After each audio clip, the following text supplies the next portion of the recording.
여러분 안녕하십니까? 경제 현장 오늘 시작합니다. 최근 아파트 경매 시장에 새로운 물건이 많이 들어오고 있다고 합니다. 떨어진 집값에 이자 부담을 견디지 못한 영끌족들의 매물이라는 분석인데요. 하지만 매물 증가에도 낙찰률은 떨어지고 있다고 합니다. 어찌된 영문인지 또 이런 아파트 경매 매물 증가가 부동산 시장에서 의미하는 것은 무엇인지 집중 진단해서 자세히 짚어보겠습니다. 유튜브 실시간 댓글 의견 주시면 토론에 반영합니다. 경제 현장 오늘입니다.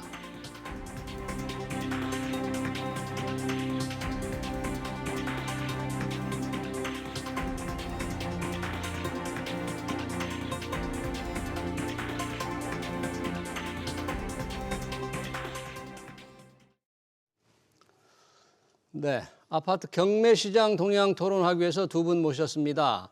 법원 경매 정보 전문 회사죠. 지지옥션의 이주현 선임연구원, 그리고 한문도 전 연세대 정경대학원 겸임 교수 나오셨습니다. 두 분 어서 오세요. 네, 반갑습니다. 안녕하세요. 자, 이 집값이 과연 안정되고 있는지, 어느 정도 다 떨어졌는지 그런 동향을 알 수 있는 중요한 지표가 주택 경매입니다. 요즘 경매가 좀 늘고 있다고 하는데. 경매 정보 전문 회사죠. 지지옥션 이주현 연구님. 최근 경매 건수 어떤 변화가 있습니까? 얼마나 빨리 늘고 있나요? 네, 지난 3월이죠. 전국 아파트 경매 진행 건수가 총 2,450건을 기록을 했거든요. 근데 이게 그 전달인 2월에는 1,652건이 진행을 했습니다. 그러면 이제 전달 대비해서 48%가량 증가를 했고요. 지난해 3월에는 1,415건이 진행을 했는데요. 작년에 비하면 무려 73%가 증가를 한 겁니다. 이렇게 증가하는 이유는 사실 낙찰률이 하락하면서 경매 물건이 이제 계속 유찰이 되잖아요. 그러면서 낙찰률이라는 건 뭡니까? 낙찰률은 그 진행 건수 대비 얼마의 낙찰이 됐는지의 비율을 얘기를 하는 건데요. 이렇게 낙찰률이 이제 낮아지면서 경매 물건이 경매 시장에 쌓이게 되고 또 이제 금리가 높아지면서 매매 가격도 하락하고 하다 보니까 신규 건수도 계속 경매 시장으로 진입을 하고 있습니다. 새로운 물건들이 많이 들어오고 있다. 혹시 뭐 경매 시장의 지역별로 무슨 차이가 있는지, 그리고 경매가 되는 주택의 뭐 종류별로 무슨 차이가 좀 보입니까? 어떻습니까? 지역별로는? 일단 지역별로는 수도권에서는 경기와 인천 지역이 이렇게 경매 물건이 많이 증가를 하고 있고요. 지방 같은 경우는 공급량이 많은 지역을 중심으로 경매 물건도 많이 증가를 하고 있습니다. 좀 전반적으로 약간 증가를 하는 추세고요. 근데 서울 같은 경우는 사실 아파트보다는 빌라 경매 건수가 더 많아지고 있거든요. 서울의 경우에? 왜 그럴까요? 빌라가 많아진다? 최근에 뭐 이제 그 깡통 전세 사기와 관련된 그런 물건들이 이제 경매 시장으로 많이 유입을 하면서 그런 물건들이 계속 쌓이고 있는 상황입니다. 그렇군요. 그러면 낙찰률 말씀을 해주셨는데 좀 낙찰률의 변화, 하락 속도라고 할까요? 어떻게 됩니까 지금? 네, 앞서 말씀드렸듯이 낙찰률이란 것은 진행 건수 대비 낙찰된 건수의 비율을 얘기를 하는 건데요. 뭐 전국 아파트 기준으로 현재 낙찰률이 20%대를 기록을 하고 있습니다. 뭐 전월을 대비해서는 뭐 3.9%포인트 정도 하락을 했고요. 자, 이 얘기는 뭐 10건이 경매로 진행을 한다면 3건도 지금 낙찰이 안 되고 있는 상황이다. 낙찰이 잘 안 된다. 네, 맞습니다. 지금 서울 같은 경우도 지금 30%대거든요, 낙찰률이. 근데 2021년도 한참 이제 부동산 값 상승장에서는 80%대를 기록을 했었어요. 근데 2000 몇 년에요? 2021년도. 2021년에는 낙찰률이 80%였는데 지금은 30%도 안 된다. 네, 맞습니다. 21년도에는 뭐 10건이 경매로 진행한다면 8건이 이제 소화가 됐던 거고 지금 같은 경우는 10건이 진행한다면 한 3건 정도만 소화가 된다. 이렇게 정리를 할 수가 있겠죠. 경매 물건이 계속 쌓이고 있다. 맞습니다. 그리고 낙찰가율에 대해서 조금 말씀을 드리면 낙찰가율이라는 것은 이제 감정가 대비 얼마의 낙찰이 됐는지 그 비율을 얘기를 하는 건데요. 전국 아파트 기준으로 3월에는 낙찰가율이 75%를 기록을 했습니다. 75%? 네. 그렇군요. 근데 이것도 마찬가지로 이제 2021년도와 비교를 하면은 2021년도에는 전국 아파트 낙찰가율이 108%까지 올라갔거든요. 감정가의 108%까지 올라갔는데. 네, 맞습니다. 그러면은 그때 대비해서는 약 33%포인트가 지금 하락을 한 상황이다라고 정리를 할 수 있겠고요. 그럼 서울 같은 경우도 역시 지금 70%대를 기록을 하고 있습니다. 그러니까 서울은 2021년도에는 무려 120%까지 올라갔었거든요. 뭐 예를 들면은 2021년도에는 뭐 감정가가 10억이었다면 낙찰가가 12억이다. 이렇게 정리를 할 수 있고요. 근데 지금은 10억짜리가 경매로 나오면 한 7억 정도의 낙찰이 되고 있다. 이렇게 정리를 할 수가 있습니다. 감정가의 70%. 3월에 경매 진행 건수가 2,450건이라고 했잖아요. 네.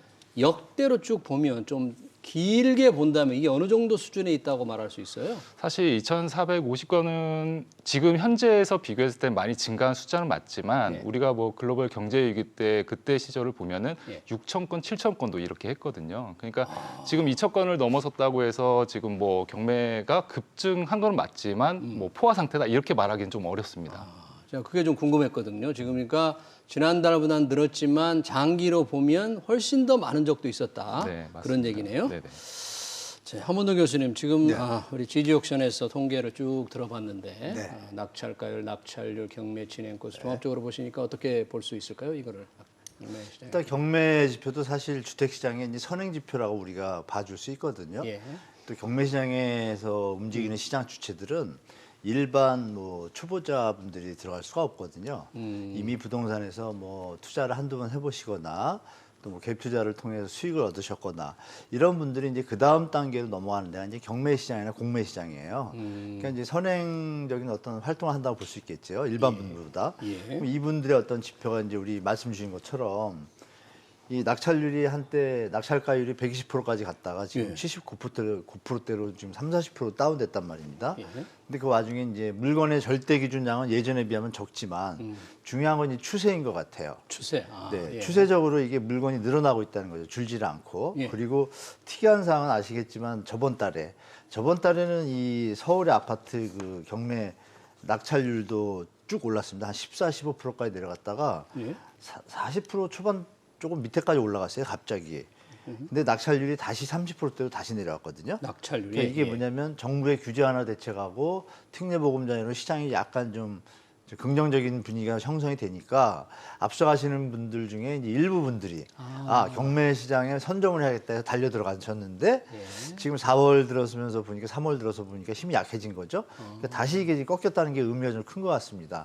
이게 추세적으로 서울의 아파트 이 낙찰률이 계속 올라가는 추세였다라면 네. 시장이 이제 우리 보도에서 보시는 것처럼 일시적 반등이다, 뭐 바닥이다 논란이 많은데 바닥을 찍고 올라가는 추세로 한두 달 더 가면 갈 수가 있었거든요. 이 낙찰률이 올라가면 바닥을 치고 올라가는 걸 볼 수도 그걸 있었는데 볼 수가 있는 거죠. 3개월 이상 이어진다라면. 근데 이제 한 달 만에 바로 꺾여버리니까 그러면 이게 우리가 일시적 반등의 가능성이 높다라고 경매 시장에 계신 분들도 시장을 본다고 우리가 볼 수 있겠죠. 그래요? 그래서 시청자분들께서는 뭐 다른 지표들도 많지만 이 경매 지표가 항상 부동산 시장에 선행하고 있다는 걸 좀 생각하시면 이걸 반영하셔가지고 자산 관리하시면 좋을 것 같습니다. 예, 이주연 위원님 그러면 잠깐 그 부분 낙찰률이 쭉 떨어지다가 다시 조금 올라가다 그랬는데 올라갔다가 떨어진다는 거죠. 다시 네, 다시 떨어진 떨어졌죠. 그 예. 변화 작은 변화일 수 있는데 네. 좀 의미가 있다고 봐야 돼요.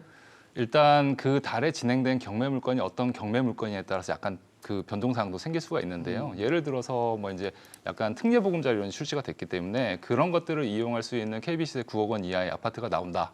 그런 것들이 뭐 2번 정도 유찰이 되면 일단 반값에 형성이 되거든요. 그런 것들을 이용하려는 수요자들이 좀 대거 몰리는 경향도 있긴 합니다. 예를 들어서 뭐 경기도 부천에 있는 아파트가 뭐 90명 가까이 몰린 사례들도 있거든요. 그러니까 수요자분들이 모든 경매 물건에 다 관심이 있는 건 아니고요. 네. 경매 물건 중에서도 좀 저가로 형성된 것들 중에서도 교통 호재가 있거나 뭐 재건축 호재가 있거나 리모델링 호재가 있거나 이런 것들에 대해서 약간 집중적으로 관심을 많이 갖고 있는 상태이긴 합니다. 예. 그래서 지금 경매 물건이 늘어나는데 그 경매를 쏟아내는 사람들이 과연 우리가 일반적으로 생각하는 이자 부담을 못 견디는 영끌족들이 확실히 많던가요? 그 부분은 좀 더 지켜봐야지 뭐 정확하게 알 수 있을 것 같은데요. 근데 영끌 매물이 타격을 받을 수밖에 없는 구조이긴 합니다. 실질적으로. 그러니까 이제 경매가 진행을 하려면 최소한 이제 6개월이 필요하거든요. 6개월. 네, 경매가 신청되면은 여러 가지 절차를 거치면 우리 시장에 나오기까지는 최소한의 기간이 6개월이 걸립니다. 예. 그리고 나서 또 아무래도 이제 그 금리가 올라감에 따라서 이제 연체하는 기간도 필요하겠죠. 그렇게 합쳐서 생각을 하면은 한 9개월, 10개월 정도 이전에 있었던 물건들이 현재 시장에서 타격을 받는다라고 볼 수가 있는데요. 우리가 지금으로부터 한 9개월, 10개월 전을 상황을 살펴보면은 예. 작년 7월이죠. 정부에서 그 기준금리를 첫 비스텝을 단행을 했었습니다. 자, 그때 이제 그 기준금리가 상승되면서 이제 타격을 물건들이 지금 나오고 있는 시간과 비교하면 얼추 비슷하거든요.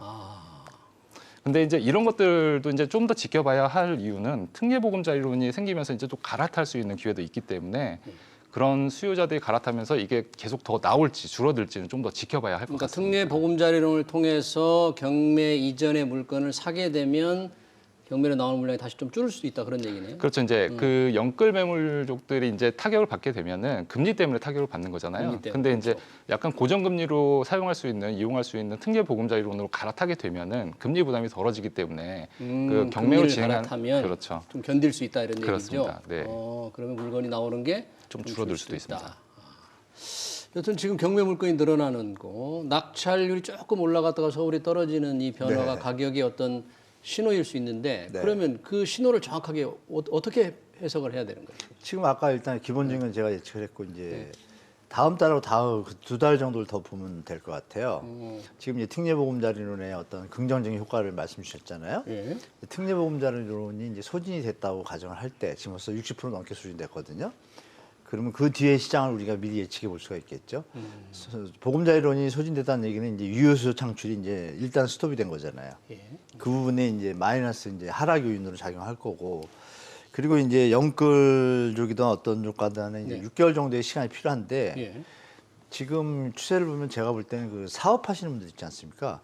연끌하시는 분들은 이제 연구님 말씀대로 이렇게 보금자리론, 특례보금자리론 활용해가지고 버틸 수 있는 분들이 좀 많이 생겼어요, 실제로. 그럼에도 못 버티는 분들은 이제 여러 가지 요건 때문에 이제 탈락되신 분들은 이제 버티기 힘들면 나오는 건데 그 물건도 있지만 제가 보기에는 사업하시는 분들이 지금 우리가 벌써 1년 2개월째 무역 적자잖아요. 그렇죠. 그 속에서 이제 뭐 자영업자분도 계실 거고 잘 사업하시는 그런 분들이 분들. 이제 부득이하게 예. 뭐 이자를 못 갚다 보면 경매로 나오겠죠. 그래서 그 물건이 이제 지금은 아닌 것 같고요. 저는 이제 올 가을에 그러니까 올 12월 기준으로 금리가 올랐잖아요. 1월 1일부터 코픽스 금리가 다시 높아진 금리로 적용되거든요. 네. 그래서 전세 대출자들도 지금 금리가 업이 돼 있고 다들 업돼 있습니다. 기존의 대출자들은. 그렇죠. 지금 신규 대출자들은 요즘 낮아진 신규 주택담보대출금이 좀 낮아졌잖아요. 그걸 적용을 받는데 예. 그 전에 그분들은 그 대안이 안 됩니다. 그대로 이어갑니다. 높은 수준 계속 네네. 그냥 그래서 물고 그분들이 있어야 돼요? 1월부터 부담을 느껴가지고 만약에 3월, 4월, 5월, 6월 가면 하반기로 갈수록 저는 사실 경제 상황이 안 좋아진다는 전제라면 경매 물건이 점점 늘어날 가능성이 높다고 보입니다. 왜냐하면 아까 말씀 주신 대로 IMF나 글로 볼 때는 6천, 7천 건이었거든요, 경매 물건이. 2,000대요. 아직 이제 시작인 거죠. 근데 이게 만약에 정부가 이제 정책을 잘하고 경제 상황이 나아진다라면 예. 2천에서 뭐 3천에서 머물면 연착륙이 잘 이어질 것이고 이게 이제 요 지표를 이제 계속 지켜보시는 것도 시청자분들한테 도움이 많이 되실 것 같아요. 경매 지표가 발표가 되면 지지 옥션이 제일 많이 발표를 하거든요. 그래요? 그 발표된 걸 보시면은 이제 흐름을 우리가 볼 수가 있잖아요. 그러면서 앞으로 시장을 예측하시면서 다른 뭐 거래량, 전세가율 이런 거 체크하시면 시장에 많이 체크가 되는데 더 중요한 점은 추세가 어떻게 될지는 아무도 모르잖아요. 사실. 그러니까 시청자분들께서 그 요즘 저 경매 급증할 때 얘기 하나 좀 다른 얘기 좀 드리면 예. 젊은 분들이 그 연끌 하신 분들 말고 수익을 내셨던 분들이 경매 시장에 지금 많이 들어가고 계세요. 젊은 분들이. 수요 사러. 네네. 수익을 한번 냈던 분들이. 냈던 분들이? 네네. 갭 투자가 좀 갭이 좀 넓어지다 보니까 경매 시장으로 또 눈을 돌리신 분들이 많아져가지고 그래서 저번 달에 이렇게 많이 늘어나는 생각도 드는데 이분들이 지금 낙찰을 받고 나서 경매 시장하고 일반 시장은 좀 틀리거든요. 경매 시장은 뭐 우리 연구원님도 잘 아시지만 여러 가지 복잡한 권리 분석 내용들이 있어요. 네. 그런 부분들에서 지금 저한테 전화 오는 내용 한 사례를 말씀드리면 네. 저 세입자하고 이제 낙찰받고 세입자하고 합의를 잘 하고 왜냐하면 그렇게 배우거든요. 세입자하고 동시에 인도 명령을 해야 되는데 깜빡 잊고 세입자가 나갈게 하니까 사인하고 기다렸다가 제 날짜니까 안 나가시는 거예요. 세입자. 그러면 법으로 이제 집행을 해야 되니까 시간이 가잖아요. 네. 그러니까 예산 계획이 틀어진 거예요. 그러니까 걱정이 되셔가지고 제가 전화를 받았는데 그래서 이제 경매 시장에는 이게 아무나 들어가는 건 아니다. 아까 말씀드렸지만 일반이 할 건 아니고 공부 좀 하시고 예. 조금 컨설팅 회사나 이런 도움을 받지 않고 들어가시면 낭패를 보니까 그런 것도 좀 유념하셨으면 좋겠다는 말씀 좀 드리겠습니다. 자, 그러면 경매 뭐 아무나 들어가는 건 아닐 텐데 네. 좀 관심을 갖는 사람이라면 지금이 조금 적절한 어떤 시기라고 보나요? 경매로 집을 사야 되겠다고 생각할 만한 지금 상황은 어떻게 네. 해석을 해야 될까요? 근데 그거를 일단 말씀드리기 전에 아까 교수님께서 말씀하셨듯이 그 내보내는 과정이 상당히 까다롭긴 합니다. 근데 아까 말씀하셨듯이 이제 인도 명령을 신청을 했었어야 하는데 이게 낙찰을 받고 잔금 납부하고 6개월 이내에 신청을 해야 돼요. 근데 이제 그 기간을 놓치면은 인도명령 절차가 아닌 명도 소송으로 가야 하는 거거든요. 그러면 네. 상당히 이제 절차가 길어지고 입주하는 기간이 상당히 이제 길어질 수밖에 없죠. 그래서 네. 그런 부분들도 체크를 좀 잘 하셨어야 하는 거고요. 경매 경우에는 아까 권리 분석 분석을 잘해야죠. 그게 조금 쉽지 않은 거네요, 그거. 네. 그렇죠. 네. 근데 이제 뭐 시기적으로 지금 이제 시기적으로 집을, 예, 경매에 관심을 갖고 경매를 통해서 한번 이렇게 집을 사볼 생각을 해볼 만한 때냐 지금 어떤? 네네. 좀 이 부분은 제가 말씀드리기가 약간 부담스럽긴 한데요. 네. 제가 낙찰되는 사례를 좀 말씀을 드리면 네. 서울에서 이제 강남권하고 비강남권하고 나눠서 한번 살펴볼게요. 강남과 네. 비강남 어떻게 네. 달라요? 강남권 같은 경우는 상대적으로 낙찰가율이 좀 높은 수준입니다. 거의. 낙찰가율이 높다. 네, 뭐 시세 대비해서 보통 5% 내지 10% 정도 싸게 사고 있긴 한데요. 예. 거의 시세와 비슷하게 사는 경우도 많이 있거든요. 강남권은. 지금도요? 네, 맞습니다. 근데 이제 뭐 여러 가지 이유가 있을 수 있습니다. 이제 강남권 같은 경우는 토지거래 허가 구역도 많이 있기 때문에 근데 경매로 매입하면은 토지거래 허가를 안 받아도 되거든요. 그러니까 네. 그런 걸 이용해서 바로 임대로 놓을 목적으로 이렇게 받으시는 분들이 그런 수요가 있다. 그래서 이제 낙찰가율이 상대적으로 높고요. 예. 비강남권 같은 경우는 제가 이제 낙찰 사례들을 살펴보면은 보통 매도 호가 대비 한 20% 이상을 좀 저렴하게 사는 경우도 많이 있더라고요. 예. 그러면은 지금 이제 실수요자 입장이라면 지금 20% 정도 낮게 살 수 있는 기회는 맞긴 하죠. 근데 앞으로 이제 어떻게 아파트 값이 더 하락하느냐, 20%보다 더 하락을 하느냐, 이제 이게 이제 관건이 될 수는 있는데 예. 그런 동향들을 살펴볼 필요는 있습니다. 근데 뭐 지금 뭐 금리가 아직 높은 수준이기 때문에 뭐 자금 사정을 계획을 잘 해서 자금 계획을 잘 해서 경매 시장으로 일단 진입을 하는 것 자체는 뭐 나쁘지 않은 시기라고 보여집니다.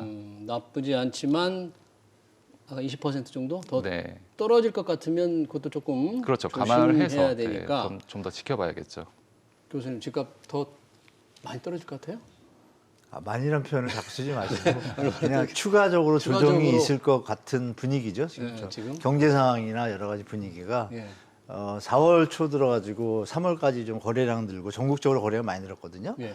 그리고 경기도도 마찬가지로 서울도 많이 늘었는데 네. 그 는 수치가 예전에 절대량에 비하면 좀 적습니다. 그러니까 체력이 약한 거예요. 수요층이 좀 약해졌어요. 그래서 그 힘이 이제 좀 빠질 때면 조금 추가 조정이 또 벌어질 수 있는 상황인 것 같아요. 그래서 예. 추가 조정할 때쯤에는 지금 이제 경매 말씀 주신 거 예. 눈여겨 보는 것도 좋은데요. 관심 무주택자 입장에서 좋은데 중요한 건 뭐냐면 또 말씀드리지만 권리 분석이 그렇게 만만한 게 아닙니다. 그래서 공부를 좀 하신 다음에 네. 좀 불안하시면서 하시다가 낭패를 보면 전 재산이 문제가 되잖아요. 불안하실 경우에는 꼭 여기 계셔서가 아니라 좀 오래된 컨설팅 회사들이 있어요. 경매 회사들이. 예. 그쪽에 수수료도 제가 알기로는 많지는 않거든요. 네. 그 비용을 지불하는 전문가에 대한 컨설팅을 받는 게 제일 안전하다고 말씀드리고 예. 만약에 본인이 경매 공부를 뭐 6개월 이상 했고 또 한 1년 정도 더 해서 하겠다. 이럴 때는 뭐 제가 해도 무리가 없다고 보겠지만 예. 제가 권하는 거는 일단 초보자나 일반인이시라면 절대 혼자 하지 마셔라. 아, 그러면 나중에 문제가 터졌을 때 그래요? 해결하는 데 많은 고민이 따르기 때문에 예. 활용하시고 공부하신 다음에 접근하시는 게 제일 좋다고 말씀드리겠습니다. 접근하려면 경매 공부 준비는 어떻게 해야 됩니까? 그러면 뭐, 일단 책만 보면 되는 건 아니잖아요. 교수님께서 말씀하신 부분에 약간 정정할 사항이 좀 있는데 저희는 이제 컨설팅을 안 하고요. 저희는 정보만 그러시구나. 제공하는 회사이기 정보만 때문에 제공한답니다. 그래도 네. 전문가의 도움은 죄송합니다. 필요합니다. 네. 그리고 일단 어떻게 준비를 해야 돼요? 네. 일단 경매 절차나 뭐 기본적인 권리 분석은 당연히 해야 하는 게 맞고요. 아까 네. 교수님께서 말씀하셨듯이 특히 이제 아파트나 이런 주택들은 그 주택임대차 보호법 기본적인 내용을 알고 있어야 하는 거거든요.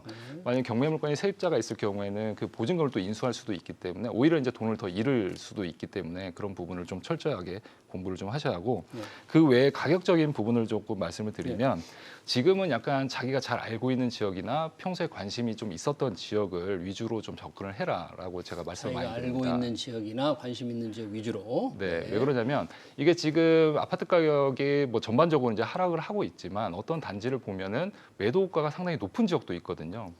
물론 이제 거래할 의사는 없지만 예. 뭐 매도 호가 자체를 많이 높이는 그런 단지들이 있기 때문에 네. 그런 호가들을 참고해서 낙찰가를 산정을 하면 아무래도 이제 손해를 볼 수가 있고요.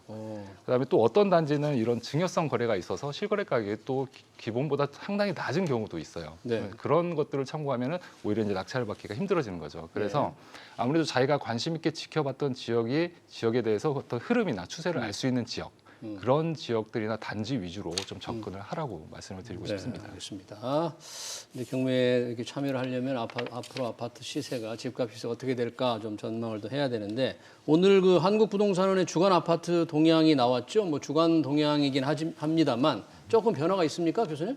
어떻게 좀? 네, 뭐 예전하고 큰 차이는 없습니다. 네. 큰 차이는 없고 그 일부 이제 매물 가격이 이제 호가가 많이 올라갔잖아요. 저번 달에. 그러니까 저번 주에는 약간 뭐 부동산원에서 매매 가격이 하락폭이 심화가 됐었는데 지금은 또 이제 뭐 둔화되는 쪽으로 이제 축소가 되는 쪽으로 또 바뀌었어요. 그러니까 변동성이 좀 많아진 거죠. 쉽게 말하면 계속 둔화하는 쪽으로 가다가 예. 갑자기 심화됐다가 다시 축소됐다가 예. 그럼 또 다음 주를 또 봐야 되는 이제 상황이 되었는데요.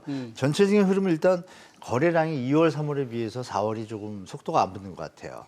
2, 3월 네, 지금 늘어나다가 4월, 네, 늘어난 속도가 좀 둔화된다. 네, 4월 13일인데 예. 숫자가 이제 제가 비율로 보는데요. 예.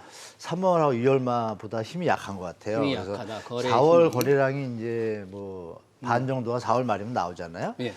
그때 거래량이 좀 안 받쳐준다라면 아까 말씀 올린 대로 그러니까 하느니 이제 금리를 그 멈춘 것도 그런 연유인 것 같아요. 시장이나 어떤 경제 상황이나 여러 가지 상황들이 금리를 따라 올리기엔 좀 버거운 우리 경제 상황이잖아요. 그러니까 그런 부분들이 이제 가계부채 동향도 이제 체크하신 거고 PF 문제도 또 있고 하니까 그런 부분이 종합적으로 동결됐는데 시장에서도 보면은 하락폭이 뭐 급격하게 준 거나 이런 게 아니라 소폭 둔화로 가고 있거든요. 하락폭이 조금 둔화됐다가 아주 조금. 또 말씀드린 대로 저번 주에는 또 하락폭이 심화됐다가 그러니까 이게 이제 변동성이 유지가 되기 때문에 당분간은 매수자와 매도자가 지금 호가가 올라가고 매수자는 더 낮은 걸 찾다 보니까 이제 경합상이 된 것 같아요. 갭이 벌어져가지고 이게 이제 어느 정도 갈지 이제 시장을 지켜봐야 되는데 제가 개인적으로 볼 때는 일단 힘이 좀 약해지는 모습을 시장 지표에서 좀 나타나고 있어요. 여러 가지 부분에서 그래서 그 미래에 대해서 뭐 예측을 한다면 미래라기보다 뭐 다음 주나 4월 달 네. 이 정도 보시면은 4월에 분양 물량이 많잖아요. 이달에요. 네, 분양 물량이 엄청 나거든요. 서울에만 한 수도권에 2만 7천 호예요. 전국에 3만 5천 호고. 네. 그러면 수요자들의 어떤 심리가 기존 주택 시장이 아니라 이제 분양 시장으로 옮기잖아요. 그러니까 이제 일단은 4월은 제가 볼 때는 기존 시장의 어떤 주택 거래는 좀 힘이 약해질 것 같아요. 예. 분양 시장으로 수요자들이 좀 몰려갈 것 분양 같고. 시장으로 관심이 가면. 네, 그래서 이 부동산은 자료가 중요한 시기가 아니고 지금은 분양 시장의 결과나 분양 시장에서 나오는 가격, 분양가 이 부분이 향후 시장의 이제 방향성을 예측하는데 여러 가지 지표들이 결과가 나올 거거든요. 어느 현장은 뭐 완패, 어느 현장은 완판, 이런 것들을 보면서 이제 시장 유추할 수 있는 데이터들이 많이 나올 것 같아요. 그래서 네. 4월 지켜보시고 좀 시장에 대처하시면 좋을 것 같습니다. 지금 한국은행이 연속 2차례 금리를 동결했잖아요. 네. 그러니까 시장 금리도 뭐 조금 낮아지는 추세인데 이 금리 인하 기대감, 금리 하락 전혀. 시장에 좀 금리 영향을 인하라는 게 이런 거죠. 다른 조건이 똑같다라면 네. 당연히 금리 인하가 유동성을 늘려줘서 시장의 거래량과 주택가격 상승에 도움이 돼요. 네. 근데 지금 그게 아니라 지금 물가가 올랐잖아요. 금리 인하가 0.5%면 그럼 부담이 그만큼 줄 거 아니에요? 물가가 10% 오르면 부담이 더 는 게 있으면 비교를 해보면 이 소비자 입장에서는 자기가 쓸 수 있는 가용 자금이 더 감소하는 효과잖아요. 그러니까 다른 경제 상황을 같이 보셔야지 금리 인하만 딱 가지고 시장을 한 번에 판단하시는 건 조금 무리가 있지 않나 좀 이 말씀드리겠습니다. 부동산 시장에 온기로 동결한 게 기준금리 동결한 것이 부동산 시장에 온기로 작용할 온기로 가능성은 작용할 요소인 건 맞는데 거의, 예. 다른 아직- 팩트들이 워낙 다른 상황이 안 좋다. 안 좋은 것들이 많아서 예. 힘이 없다. 힘이 없다. 힘이 약하다. 네. 이 경매에서도 이 금리가 굉장히 중요하잖아요. 낙찰 받은 사람들의 이 금리가 어떻게 영향을 미칩니까? 뭐 일단 낙찰 받으시는 받을 분들이 경우에. 뭐 대부분 다 현금으로 다 잔금 납부하시는 경우는 거의 없고요. 대출을 받아서 잔금을 납부하는 경우가 많기 때문에 아무래도 대출 금리가 올라가면서 이자 부담이 생기면은 낙찰가율은 아무래도 보수적으로 들어갈 수밖에 없겠죠. 부담할 이자가 더 많아지니까. 예. 그래서 최근에 그 낙찰 가율이 조금 떨어지는 것도 맞습니다. 금리가 여전히 높기 때문인 거예요? 맞습니다. 지금 제가 봤을 때는 경매 시장에서 낙찰가율이 낮아지는 가장 큰 이유는 이 금리라고 생각이 들고요. 금리. 네, 맞습니다. 아직은 뭐 금리가 인하되거나 그럴 기미가 안 보이기 때문에 앞으로도 이런 낙찰가율 하락 추세는 계속 이어질 것으로 예상을 하고 있습니다. 그러니까 실제로 시장 금리는 조금 하락하는데 기준 금리는 이제 현 수준 유지되고 있잖아요. 맞습니다. 그리고 은행 대출 금리는 뭐 여전히 높은 수준이니까 그렇죠. 가상금리까지 그게 포함하면 그 경매에 참여하는 사람한테 큰 부담을 주고 있는 거예요. 맞습니다. 네. 지금? 집을 팔려는 사람, 들어오려는 사람 모두 금리가 가장 큰 부담이다. 그렇죠. 현재로서는. 좀 금리도 좀 지켜봐야 되겠는데 경매에도 금리가 많은 영향을 주고 있죠. 한 교수님, 정부가 부동산 규제 완화 지금 계속 해왔잖아요. 여러 가지 해오고 있는데 아직 그 중요한 규제 완화가 이루어지지 않아서 조금 부동산 시장에서 수요자들 조금 불만이라는데 뭐 실거주의무 폐지 안 된 거죠. 안 됐죠. 그다음에 다주택자 취득세 중과 완화도 안 되는 네, 거죠. 완전히 안 됐죠. 이게 어떻습니까? 이거는 지금 일단 여야가 사이가 좋아야 이게 빨리 통과가 되는데 법을 개정하는 상황이니까요.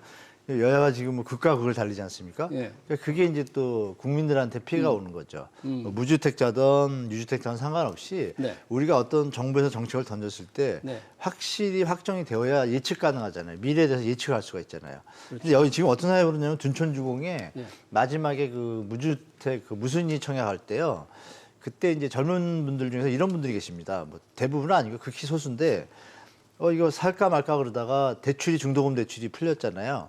그러니까 계약금 2억 5천 넣고 14억짜리 2억 5천 넣고 나머지 한 10억이란 말이에요. 중도금. 10억에 대해서 이자를 계산하니까 4천이잖아요. 4% 받으면 1년에. 그러니까 1년 반 뒤에 입주니까 그럼 6천 들어가잖아요. 소요 비용이. 6천 그냥 투자한다는 셈으로 하고 주택가격이 1억만 올라도 수익률이 40%고 2억이 오르면 140%잖아요. 전매 제한도 또 푸니까. 그걸 믿고 마지막에 붙은 또 그 젊은 그 공격적인 투자자들이 계신 걸 알아요. 그분들이 실거주 의무가 있으면 못 팔죠. 아, 실거주 의무가 완전히 그 투자 계획이 박살나는 거죠. 실거주 한 다음에 해야 되니까. 그래서 이것 때문에 지금 극소수지만 그렇게 투자하신 분들이 지금 좀 머리 아파하시는 상황이 나왔기 때문에 정부가 실거주 의무 폐지한다고 했는데 아직 안 해서 지금 머리가 좀 아프거든요. 근데 이게 만약에 안 되면 그분은 난리가 납니다. 왜냐하면 지금 말씀드린 대로 좀 좋은 방식은 아니지만 전매 차익을 노리고 이제 시세 차익을 노리고 투자를 하신 건데 입주를 해야 되는데 입주할 상황이 안 되겠죠. 계속 지출이 나가는 상황이 되면 그럼 자기가 생각했던 프로그램이 다 깨져버리니까 또 이 물건이 역으로 또 나올 수도 있는 또 안 좋은 상황이기 때문에 이거는 제가 볼 때 여야가 빨리 된다 안 된다를 정해줘야 될 것 같습니다. 글쎄요. 정부는 정책 발표만 하고 아직 그러면 안 되죠. 선명치가 않으니까. 이거 되면 되고 안 되면 이런 일이 분명히 한두 번이 하라 그런 아닙니다. 거죠. 여야를 떠나서요. 이런 일이 한두 번이 아닙니다. 이게 보도에 많이 안 나서 그렇지. 네, 알겠습니다. 자, 또 하나의 뉴스. 어제 원희룡 국토교통부 장관 집값 작전 세력 근절 대책 회의를 한 걸 했네요. 해서 집값을 띄우기 위한 작전 세력의 시장 교란 행위를 몰아내겠다.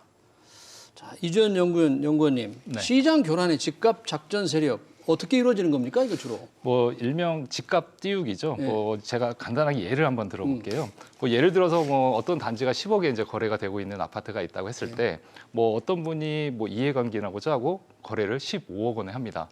그리고 나서 이제 부동산 거래 신고를 하면 실거래 가격이 15억 원이 되는 거거든요. 허위로 신고하는 거예요, 그냥? 허위 신고는 아니고 허위 계약이겠죠. 허위 계약. 자체는 허위로 하고 실거래가 신고를 하게 되는 계약. 거죠. 그러면은 이제 일반 수요자 입장에서는 뭐 10억 원에 나온 매물이 상대적으로 이제 저렴하게 보일 수밖에 없고요. 그다음에 가격이 좀 더 상승할 거라는 뭐 그런 기대감을 이제 갖게 되는 거죠. 그러다 보면은 추격 매수세가 붙을 수밖에 없고요. 그러고 나서 이제 그 허위 거래를 했던 분들이 뭐 3개월 내지 6개월 후에 계약을 그냥 취소해 버립니다. 그러면은 이제 그런 거래 가격을 믿고 거래했던 사람들은 상대적으로 이제 피해를 볼 수밖에 없는 그런 상황이죠. 이런 일들이 많이 생깁니까, 실제로? 기억을 더듬으시면 지금 원희룡 장관이 이번 정부에서 처음 이렇게 강력하게 얘기했지만 그 전에 문재인 정부 때도 뭐 이렇게 투기꾼 뭐 이런 허위신고 잡는다고 막 감독청 만든 막 시끄러운 적 있었잖아요. 그때 사례를 제가 아는데요. 엄마 실화입니다, 실화. 엄마하고 아버지 아들하고 둘이서 두세 번을 갖다 허위신고를 합니다. 계약금도 없이 계약서도 안 쓰고 그냥 신고만 합니다. 신고서 계약서로 대충 둘이 써가지고 돈도 오고 가지 않고 그래가지고 그것 때문에 뭐 법적 처벌은 이런 부분이 저한테 전화가 와가지고 이런 사례가 물들면서 알게 됐는데 그 정도로 시장 교란 행위가 심한 거죠. 그럼 주식 시장에서 시장 교란 행위는 진짜 중범죄거든요. 근데 부동산은 사실 국민 전체를 보면 더 중한 범죄거든요. 그러니까 이제 말로만 하실 게 아니라 5년 전까지 말 뱉으셨으니까 국토부에서 법안 하나 만들어서 허위 신고하면 그냥 징역 간다 그러면 누가 하겠어요. 그게 대한민국을 미래를 위해서 좀 발전할 그런 것 좀 이왕 말씀 하신 김에 해주셨으면 하는 바람이 좀 있습니다. 예. 지금 그런 허위 신고하는 사람들에 대한 처벌이 아주 약합니까? 지금 현재는 과태료 3천만 원입니다. 과태료 3천만 원밖에 안 돼요? 예, 그러니까 오히려 지가 상승해서 파는 게 더 이득일 수 있죠. 이득이죠. 예. 그렇죠. 그래서 이제 이번에 이제 그 법 개정을 통해서 뭐 징역 3년 또는 벌금 3천만 원으로 강화를 하겠다라는 얘기가 지금 나오고 있는 거고요. 아, 그렇군요. 좀 더 강하게 처벌하는 그런 법안이 필요하다. 그런 것으로 정리를 하겠습니다. 최근 늘어나는 아파트 경매 동향 그리고 부동산 시장 분석까지 토론을 여기서 마치겠습니다. 지금까지 한문도 전 연세대 정경대학원 겸임교수 이주현 지지옥션 선임연구원이었습니다. 두 분 고맙습니다. 네.